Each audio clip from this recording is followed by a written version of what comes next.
देखिए, आप जो ये सवाल कर रहे हैं, मान लीजिए कि राहुल गांधी और प्रियंका गांधी और सोनिया गांधी भी तीनों उत्तर प्रदेश से लड़े और जीत जाए, तो उससे क्या होगा? क्या हो जाएगा? कांग्रेस रिवाइव कर जाएगी, बीजेपी को हटा देगी केंद्र से। आप यूं समझिए, कांग्रेस ने गलतियां कहाँ कहाँ की हैं। देखिए, मैं मजाक में नहीं, लेकिन कांग्रेस के बारे में ये दादा धर्माधिकारी ने सन 74 में ऐसे ही हमें उससे बातचीत कर रहा था तो बोले थे, जब ये मूवमेंट जेपी का शुरू हुआ था, कि देखो कांग्रेस पार्टी के बारे में कहा जाता है, जीते तो मिनिस्टर, हारे तो गवर्नर, रिटायर हुए तो वाइस चांसलर, और अगर कहीं के नहीं हो तो सर्वोदय आंदोलन में चले आओ। अब आप सोचिए, कांग्रेस वहाँ से कांग्रेस आज कहाँ पहुँची है? कांग्रेस का कन्फ्यूज़न क्या है? कांग्रेस इस देश में एग्जिस्ट अगर करेगी या रहेगी तो राष्ट्रीय पार्टी के रूप में ही रह सकती है। कांग्रेस क्षेत्रीय पार्टी नहीं हो सकती। ये पहली बात तो कांग्रेस समझना पड़ेगा कि हम राष्ट्रीय पार्टी, और किसी भी राष्ट्रीय पार्टी को आगे बढ़ने के लिए सबसे पहला होता है कि हम विकल्प हैं इस देश में। जो भी पार्टी आज सत्ता में है उसका विकल्प सिर्फ हम हैं, और ये सोच करके फिर आपको संगठन खड़ा करना पड़ेगा। भूल जाइए जीत हारा। देखिए, आज कांग्रेस को इस बुरी हालत में लाने वाला कौन है? कुछ लोग कहेंगे कुछ, आप देखिए, जम्मू कश्मीर से किसने हटाया कांग्रेस को? बीजेपी ने नहीं। बंगाल से किसने हटाया? बीजेपी ने नहीं। उड़ीसा से किसने हटाया? बीजेपी ने नहीं।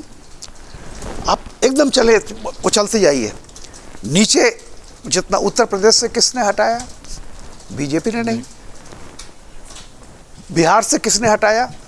कर्पूरी ठाकुर, नीतीश कुमार, मुलायम सिंह, लालू यादव। उड़ीसा से किसने? नंदनी सतपथी हुआ करती थी, और उसके बाद तो ये सब थे। किसने हटाया? बीजेपी ने नहीं, दूसरी पार्टियों ने। बीजेडी आई। आप नीचे तक चले आइए, साउथ इंडिया में अगर कांग्रेस गई, तमिलनाडु से हटी तो किसने? रीजनल पार्टीज ने, सारी रीजनल पार्टीज ने। यानी आपको खोखला किया रीजनल पार्टीज ने। तो अब आप सोच रहे हैं कि जिसने दर्द दिया है तुम्हें दवा देना, उन्हीं के दरवाजे जा रहे हैं। कांग्रेस की सफलता ये थी कि रीजनल पार्टीज कांग्रेस की बैसाखी बनती थी। धीरे धीरे ये जो एक एक स्टेट आप छोड़ते गए, जैसे मैंने कहा कि यानी एक समय ऐसा था कि राजीव गांधी ने सीताराम केसरी को भेजा लखनऊ में कि जाके संपादकों से बात करो कि हमें मुलायम सिंह को समर्थन देना चाहिए कि नहीं। मैं 1 घंटे सीताराम केसरी जी के साथ बैठा था, मैं नवभारत टाइम्स संपादक था, और मैंने ये कहा था कि ऐसा करेंगे तो आप अपने पैर पे कुल्हाड़ी मारेंगे। गए, लेकिन फैसला वही हुआ कि मुलायम सरकार को रोकना है। राजीव गांधी क्यों रोक रहे? भाई आप अपोजिशन में हैं, उनको जाने दीजिए ना, जो भी करना हो करें। नतीजा 1990 से लेकर के आज 34 साल में उत्तर प्रदेश में कांग्रेस अगर नहीं आई तो ये कांग्रेस की नीतियों की विफलता है, उनके संगठन की कमजोरी है।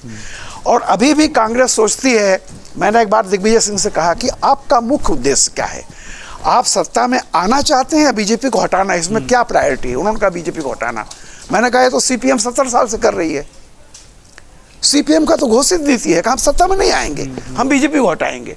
तो अगर आप सीपीएम की कार्बन कॉपी बनना चाहते हैं तो जो हालत सीपीएम को ही वही आपकी होगी। तो मेरा कहना यह है कि देखिए, कांग्रेस को बात इससे नहीं होती कि रायबरेली अमेठी से। कांग्रेस को अगर शुरुआत करनी तो ये समझना चाहिए, कांग्रेस अभी भी लोगों के दिमाग में है, लेकिन अगर ऐसे ही 10 साल और चलता रहा तो आने वाली जनरेशन 34 की 44 हो जाएंगी, और जिन्होंने 44 साल उत्तर प्रदेश में कांग्रेस को नहीं देखा कहीं, वो खत्म हो जाएगा। अगर आप ये वीडियो YouTube पर देख रहे हैं तो हमारे चैनल को सब्सक्राइब करें और बेल आइकन को दबाना ना भूलें। अगर आप Facebook पर ये वीडियो देख रहे हैं तो हमारे पेज को लाइक करें।